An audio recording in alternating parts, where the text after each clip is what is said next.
女子辛苦120萬想買房，卻遭父母和弟媳無理阻撓。你敢買就斷絕關係。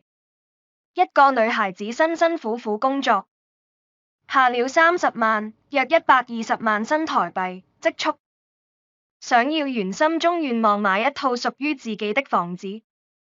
但是當她來到售樓處看發房的時候，卻遭到了父母和弟媳的阻撓。他們強烈反對她拿錢買房，母親更是揚言：你敢買就和你斷絕關係。最終，女子經歷苦痛掙扎後，還是選擇放棄買房的念頭。她一個人垂頭坐在凳子上，顯得落寞又可憐。房產中介將這件事的整個過程拍了下來，並且發到了網路上，這讓網友們一時間炸開了窩。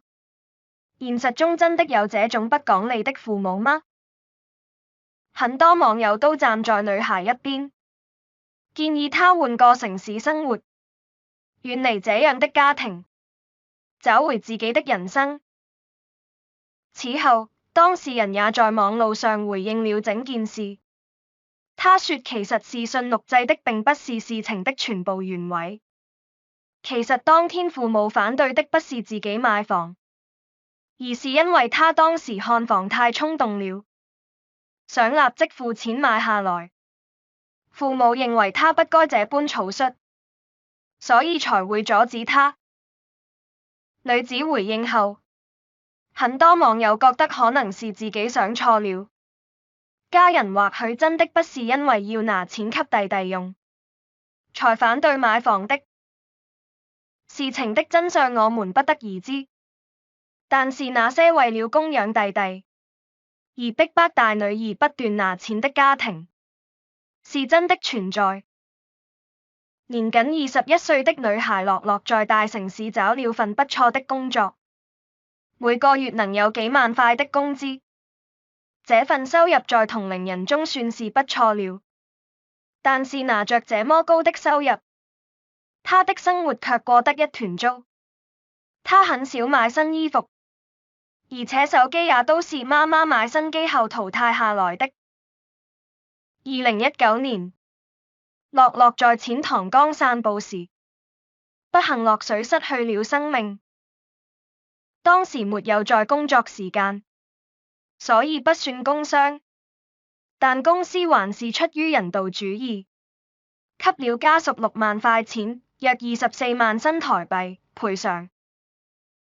沒有想到家屬完全沒有感激公司，反而還獅子大開口，要求公司再賠償41萬，約160萬新台幣。理由是他們要給弟弟買房子。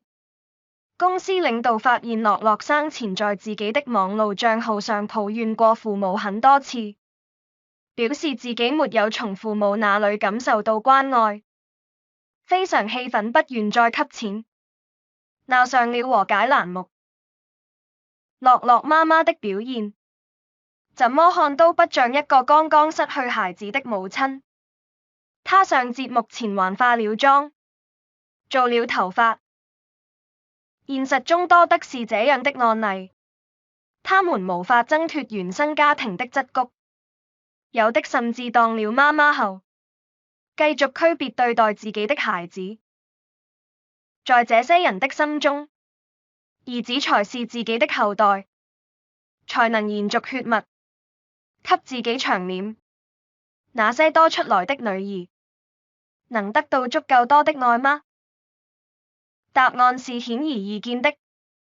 有的女孩明明成績很好，但被逼早早輟學，15、16歲就出去打工賺錢，掙的錢還落不到自己腰包裡，會被父母以幫存錢，需要看病，需要買房等各種名義要過去，成為弟弟的首付款。這樣的家庭培養出來的男孩，大機率只會習慣性地從姐姐那裡不斷索取，把父母和姐姐對自己的扶持當成理所當然。他們本來可以成為堅強、獨立的男人，闖出一片天地，獲得別人的尊重，卻毀於父母病態的教育。父母辛辛苦苦花了大半條命追生出來的兒子，最終卻未必能向含辛茹苦的父母盡一份孝心，為他們養老送終。最後他們會將這份贍養義務自然而然的推到姐姐身上。這樣能力和良心全無的人，對社會能有什麼幫助呢？